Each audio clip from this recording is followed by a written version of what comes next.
Hey everyone, welcome back to your learning journey in the statistics and the probability for data science. My name is Murthy and this is the video number 3 in the statistics and the probability for data science video series. Now, as we progress in today's session, we'll understand about the descriptive statistics and we'll look into the various measures when it comes to descriptive statistics. So we'll understand about the central tendency, the measures of dispersion, as well as the measures of shape. So let's first understand what exactly is this descriptive statistics. Now, when I say descriptive statistics, the descriptive statistics is going to summarize and organize the characteristics for a given data set. Now, as you know, when I say data set, a data set is a collection of responses or an observation from a sample, or it could be from an entire population. Now, when I say descriptive statistics, the descriptive statistics is going to summarize this given data set.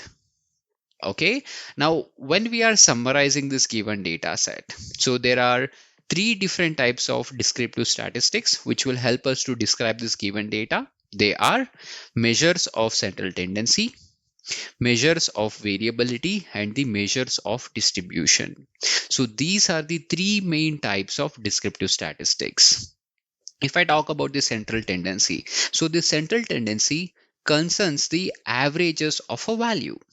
Now, when I say variability or the dispersion concerns how spread out the given values are. And when I say distribution, it actually concerns the frequency of each value. And one important thing that you always have to remember whenever we are working on this any data set is you'll be hearing the terms like univariate, bivariate, or multivariate when I'm talking about the statistics for data science. Always remember, if I'm analyzing one variable at a time, then it will be a univariate analysis. And if I'm analyzing two variables at a time, it will be a bivariate analysis. And if I'm analyzing multiple variables at a single time, then it will be a multivariate analysis. So this is about the descriptive statistics. Now that you have understood about what exactly is this descriptive statistics, now let's understand what does it mean by measures of central tendency. Now, when I talk about this measure of central tendency, a measure of central tendency, here it would mean that we are going to find a single value which attempts to describe a given set of data. Let me give you an example. Let's say you've got the houses. So in your area, there are 100 houses in your given area. Okay, assume that there are 100 houses in a given area. Now you have met your friend and your friend is going to say that, hey, tell me something about the area in which that you're living in. So in your area, you have got 100 houses. Now when your friend asks you about, okay, so what will be the price when it comes to your home? So what you are trying to explain is you are trying to explain to your friend about these 100 house characteristics. Now, when you're answering him, you'll say that, hey, my house is in a so and so area. And if you're planning to purchase a house, this house is going to cost you 50 lakh rupees on an average. So you will say that 50 lakh rupees on an average, it's going to cost you.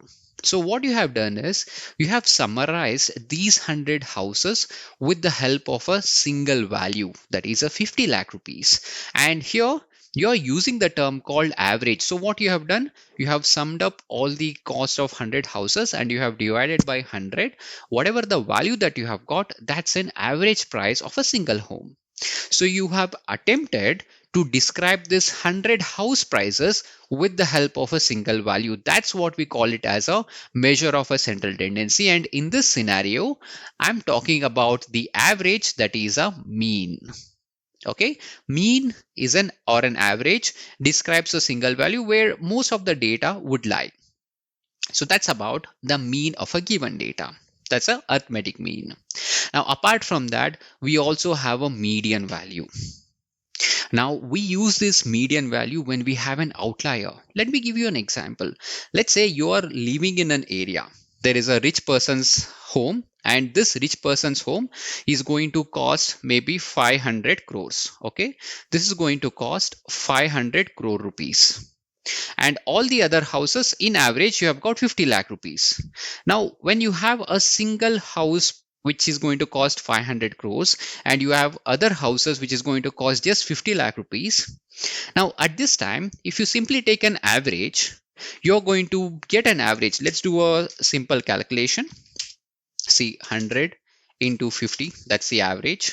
Okay, plus another 5000 lakhs for this 500 crore home, now divided by 101, so which is equal to 5049. So which is equal to 5049 lakhs. So it says 5049 lakhs is the cost of a single home. So what has happened with the presence of a single home, which is going to cost 500 crores, your average came across as 50 itself for the entire community. But is it realistic?